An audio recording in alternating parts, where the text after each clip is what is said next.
সময়টা ছিল 1877 সাল। গ্রীষ্মকালের গরম এতটাই ভয়াবহ ছিল যে ব্রিটিশ ইন্ডিয়ার মাদ্রাজ প্রেসিডেন্সিতে লাখ লাখ লোক খিদের কারণে মারা যায়। প্রতিটা রাস্তায়, প্রতিটা গ্রামে মানুষের লাশ ছড়িয়ে ছিটিয়েছিল। এই একটা আকালে প্রায় 2 কোটি মানুষের জীবন চলে যায়। মাত্র একটা দুর্ভিক্ষ যেটা ইন্ডিয়াকে প্রায় খোকলা করে দিয়েছিল। কিন্তু অবাক হওয়ার বিষয় হলো এরকমটা শুধু ইন্ডিয়াতেই হয়নি, ঠিক ওই বছরেই চায়নাতেও একটা ভয়ানক আকাল পড়েছিল, যেটাতে প্রায় 2 থেকে 3 কোটি লোক মারা যায়। ব্রাজিলেও দুর্ভিক্ষ দেখা দিয়েছিল, প্রায় 20 লাখ মানুষ মারা যায়। ইজিপ্ট, মরক্কো, ইথিওপিয়া, সাদেন আফ্রিকা, এই সমস্ত জায়গায় আকাল দেখা যায়। পুরো পৃথিবীতে একসঙ্গে আলাদা আলাদা দেশে লাখ লাখ লোক খিদের কারণে তড়পে তড়পে মরছিল। আমেরিকার মিনিসোটাতে এই বছরটাকে বলা হয়েছিল the year without the winter, জানো শীতের সময়টা ওই বছরে ছিলই নি। প্রশ্ন এখন এটা 1877 সালে হয়েছিলটা কি? না বড় আর্থকুইক এসেছিল, না বড় যুদ্ধ হয়েছিল।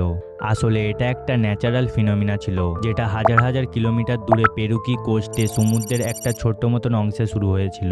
এটাকে পেরুভিয়ান ফিশারম্যানরা ভালোবেসে নাম দিয়েছিল এল নিনিও, মানে একটা ছোট ছেলে। কিন্তু ওই বছরে ওই ন্যাচারাল ফিনোমিনাটা এতটাই এক্সট্রিম হয় যেটা কোটি কোটি মানুষের মৃত্যুর কারণ হয়ে যায়। ওই বছরে যেটা হয়েছিল সেটাকে সুপার এল নিনিও নাম দেওয়া হয়।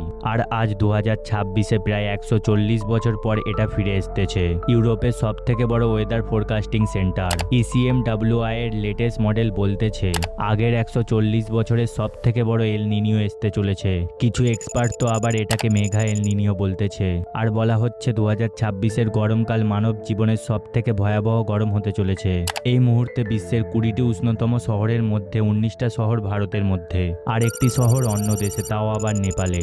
প্রতিটি শহরের তাপমাত্রা 40 ডিগ্রি পার করে গেছে। Delhi 40 degree, Rajasthan 43 degree, Uttar Pradesh 42 degree, Nagpur, Bhopal, ভুবনেশ্বরের মতন শহরে 45 ডিগ্রি অবধি পৌঁছে গেছে। কিন্তু অন্যদিকে মরুভূমির দেশগুলো যেমন দুবাই, সৌদি আরব, এদের তাপমাত্রা ভারতের থেকে কম। তাহলে বুঝতে পারছো ভারতের অবস্থাটা কি? ছত্তিশগড়ের সরকার বাচ্চাদের এই গরম থেকে বাঁচানোর জন্য গ্রীষ্মের ছুটি 20 এপ্রিল থেকে অ্যাডভান্স করে দিয়েছে। উড়িষ্যার স্কুলে সকাল 6:30 থেকে 10:30 অবধি ক্লাসেস হয়। আর কেরালায় তো সমস্ত সামার ভ্যাকেশন আর সামার ক্লাসেস অ্যাক্টিভিটির ওপরে কমপ্লিটলি ব্যান্ড লাগিয়ে দিয়েছে। আর উত্তরাখণ্ডের স্কুলে ম্যান্ডেটারি ওয়াটার বেস লাগানো হয়েছে, যাতে বাচ্চারা বেশি বেশি করে জল খায় আর হাইড্রেটেড থাকে। এই সমস্ত কিছু কেন হচ্ছে আর কেনই বা এতটা গরম পড়েছে? এই পুরো ম্যাটারটা বোঝার জন্য আগে জানতে হবে এল নিনিও বা এল নিনো কি। এই জিনিসটা ভালো করে বোঝার চেষ্টা করো। সহজ ভাষায় বলতে গেলে প্রশান্ত মহাসাগরের পূর্ব দিকে আর মাঝের অংশে যেখানে সাধারণত ঠান্ডা জল হওয়ার কথা, সেখানে হঠাৎ জল অস্বাভাবিকভাবে গরম হয়ে যায়। আর যখন ট্রিলিয়নস অফ লিটার জল একসঙ্গে গরম হয়ে যায়, তখন এত হিট রিলিজ হয় যে পুরো পৃথিবীর বাতাস, বৃষ্টি এবং আবহাওয়ার প্যাটার্ন বদলে যায়। প্রশান্ত মহাসাগর পুরো পৃথিবীর সব থেকে বড় এবং সব থেকে গভীর মহাসাগর। এর ওপরে বাতাস বয়ে পূর্ব থেকে পশ্চিম দিকে। এই বাতাসগুলোকে ট্রেড উইন্ডস বলা হয়। আর বেশিরভাগ সময় এগুলো আমেরিকা থেকে এশিয়া আর অস্ট্রেলিয়ার দিকে প্রবাহিত হয়। এর ফলে প্রশান্ত মহাসাগরের ওপরের জল পশ্চিম দিকে প্রবাহিত হয়, মানে এশিয়া আর অস্ট্রেলিয়ার দিকে। আর যখন ওপরের জল অস্ট্রেলিয়ার দিকে প্রবাহিত হয়, তখন পূর্ব দিকে সমুদ্রের নিচে থাকা জলটা ওপরের দিকে আসতে চালু করে, মানে সাউথ আমেরিকার কাছে জল নিচে থেকে ওপরের দিকে আসতে চালু করে। আর এই জল তুলনামূলকভাবে বেশি ঠান্ডা হয় আর এতে বেশি পুষ্টি হয়। এটা নর্মাল সিচুয়েশন যে গরম জল অস্ট্রেলিয়ার দিকে চলে গেল আর ঠান্ডা জল সাউথ আমেরিকার দিকে চলে এলো। আর জল যখন গরম হয় সেটা খুব সহজে বাষ্পভূতও হয়ে যায়। আর বাষ্পভূত হওয়ার কারণে মেঘের গঠন হয় আর বেশি বৃষ্টি হয় অস্ট্রেলিয়ার কাছে। কিন্তু এবারে ভাবো এই ট্রেড উইন্ড স্লো হয়ে গেছে, বাতাস আর দ্রুত বইছে নি। তাহলে সাউথ আমেরিকার কাছে যে ঠান্ডা জলটা উপরে আসছিল সেটা আসা বন্ধ হয়ে যাবে। আর সমুদ্রের ওপরে যে জলটা গরম আছে সেটা প্রতিনিয়ত গরমই থাকবে। আর যে বৃষ্টিটা অস্ট্রেলিয়ার দিকে হচ্ছিল সেটা প্রশান্ত মহাসাগরের মাঝে যেখানে হোক হয়ে যাবে। এই ফিনোমিনাকেই এল নিনো বলে, যেটা একটা সাইকেলের মতন হতে থাকে। কিন্তু এটা একটা প্রতিদিনের সার্কেল নয়। কখনো এটা 2 বছর পরে আসে, কখনো এটা 5 বছর পরে আসে। কিন্তু যখন এটা হয় তখন এটা 6 থেকে 12 মাস অব্দি চলে। আর এই সময়ে পুরো পৃথিবীর আবহাওয়া বদলে যায়। পুরো অস্ট্রেলিয়া অঞ্চল শুকিয়ে যায়, বৃষ্টির অভাব, দাবানল দেখা দেয়। এরকম শুকিয়ে যাওয়া দক্ষিণ পশ্চিম এশিয়া আর ইন্ডিয়াতেও ক্যারি ওভার হয়, যেখানে দুর্বল বর্ষাকাল আর বেশি হিট ওয়েভস বা গরম দেখা যায়। এমনিতেই একটা সাধারণ এল নিনিও ইন্ডিয়ার জন্য খারাপ খারাপ খবর, কিন্তু এই বছরে স্পেশালি ইন্ডিয়ার জন্য খুব খারাপ খবর হতে পারে। আমেরিকার national oceanic and atmospheric administration April 2026-এ নিজের লেটেস্ট অ্যাডভাইসারি জারি করেন, যেখানে বলা হয়েছে মে থেকে জুন 2026-এর মাঝামাঝি একটা এল নিনিও ফর্ম হওয়ার 61% চান্স আছে। আর এই সময়টাই সব থেকে ভয়াবহ জিনিস, কারণ এল নিনিও নিজের পিক বা শিখরের সময়ে পৌঁছে যাবে যখন ইন্ডিয়াতে বর্ষার সময় নিজের শিখরে বা পিকে পৌঁছাবে। মানে ঠিক সেই সময় যখন আমাদের বৃষ্টির সব থেকে বেশি দরকার হয়, আমাদের ফসল বর্ষার ওপরে নির্ভর করে, আর সেই সময় এল নিনিও সব নষ্ট করতে পারে। আর সব থেকে বড় সমস্যা হচ্ছে এই এল নিনিওর ইন্টেন্সিটি। এনও এর অনুসারে প্রচুর শক্তিশালী এল নিনিও হতে পারে, যাতে প্রশান্ত মহাসাগরের টেম্পারেচার 2 ডিগ্রি অবধি বাড়তে পারে, মানে একটা সুপার এল নিনিও।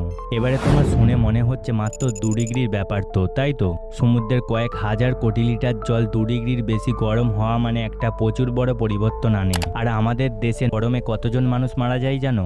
একটা ডিটেল অ্যানালিসিস এস্টিমেট করে যে ইন্ডিয়ায় প্রতি বছর গরমের সময় প্রায় 1.5 লাখ লোক হিট ওয়েভস বা গরমের কারণে মারা যায়। আর পুরো পৃথিবীতে গরমের কারণে মারা যায় প্রতি 5 জনের মধ্যে একজন ইন্ডিয়ান হয়। কিন্তু আমরা এটা জানতে পারিনি যে গরমের কারণে কতজন মারা গেছে, কারণ ডেথ সার্টিফিকেটে ডাক্তার মৃত্যুর কারণ লেখে কার্ডিয়াক আরেস্ট, অর্গান ফ্লুইং, ডিহাইড্রেশন। গরমের কারণে যে হার্ট স্ট্রোকটা এসেছিল সেটা তো লিখেইনি। এবারে প্রশ্ন হচ্ছে এই সুপার এল নিনিও থেকে বাঁচার কি কোনো উপায় নেই? দেখো, এটা একটা এমন প্রাকৃতিক ঘটনা যেটা মানুষ থামাতে পারে না, কিন্তু তার মানে এই নয় যে আমরা একেবারেই অসহায়। প্রকৃতি কিন্তু আগে থেকেই আমাদেরকে এল নিনোর ওয়ার্নিং দেয়, যে কারণে চাইলেই আজকে আমরা প্রস্তুতি নিতে পারবো। যেমন ধরুন, যে প্রস্তুতিগুলো আমাদের নেওয়া উচিত। প্রথমত, আগে গাছ কাটা বন্ধ করো। নিজের গ্রামে বা শহরে যে পুরাতন গাছগুলো আছে সেগুলো কাটতে দিও না, কারণ এটা এমন একটা জিনিস যেটা 12 ডিগ্রি অবধি টেম্পারেচার কমিয়ে দিতে পারে। ভেবে দেখো, 12 ডিগ্রি কত বড় নাম্বার জানো? যদি টেম্পারেচার 47 ডিগ্রি হয় তাহলে এটা কমিয়ে সোজা 35 ডিগ্রি সেলসিয়াসে নিয়ে চলে আসবে। এটা হতে পারে যদি তুমি গাছ লাগাও, গাছ বাঁচাও। নেক্সট, দুপুর 12টা থেকে 4টে অবধি বাইরে যাওয়া বন্ধ করে দাও। নিজের শরীরকে হাইড্রেটেড রাখো। ওআরএস এর একটা প্যাকেট নিজের কাছে সবসময় রাখো, এটা হিট স্ট্রোকের ফার্স্ট লাইন অফ ডিফেন্স। এইসব ছাড়াও নিজের বাড়ির আশেপাশের লোককে দেখো, যারা বাইরে কাজ করে, যেমন রাজমিস্ত্রি, ডেলিভারি বয়, যে রোদে দোকান দিয়ে বসে আছে, এদের ঠান্ডা জল অফার করো। আর পারলে একটা রেস্টের রুম অফার করো, কারণ এইসব লোকই সব থেকে বেশি রিস্কে থাকে হিট স্ট্রোকে মারা যাওয়ার। পারলে নিজের ঘরে সোলার প্যানেল লাগাও, ঘর না থাকলে ফ্ল্যাটের ব্যালকনিতে লাগাও, কারণ তোমার ঘরে যে কারেন্টটা আসে তার একটা বড় অংশ কয়লা থেকে আসে। ইন্ডিয়ার ইলেকট্রিসিটিতে এখনো 70% কন্ট্রিবিউশন কয়লার। কয়লা জলে বলে না কেবল এয়ার পলিউশন হয়, বরং জলবায়ুর ওপরেও একটা বড় প্রভাব পড়ে। সোলার প্যানেলের দাম এখন অনেক কম, যেটা আপনার খরচও বাঁচাবে। কারণ যে এল নিনোটা এবছরে আসছে ওটা কিন্তু শেষ নয়, এটা আবার 3-4 বছর পরে আসবে, এটা আবার 2-3 বছর পরে আসবে, প্রতি বছরে একটু বেশি গরম নিয়ে। আমরা যদি পলিউশন না কমাই, জঙ্গল যদি না বাঁচাই, আর সোলার প্যানেলের মতন এনার্জিতে ইনভেস্ট না করি, তাহলে একদিন এমন আসবে যে প্রতিটা বছর এল নিনোর বছরের মতন ফিল হবে। তাই বলছি, শুনে ভুলে গেলে হবে না, অ্যাকশন নাও ছোট ছোট করে। নিজের খেয়াল রাখো এবং নিজের আশেপাশের মানুষেরও। থ্যাংক ইউ এই ডকুমেন্টারিটা দেখার জন্য।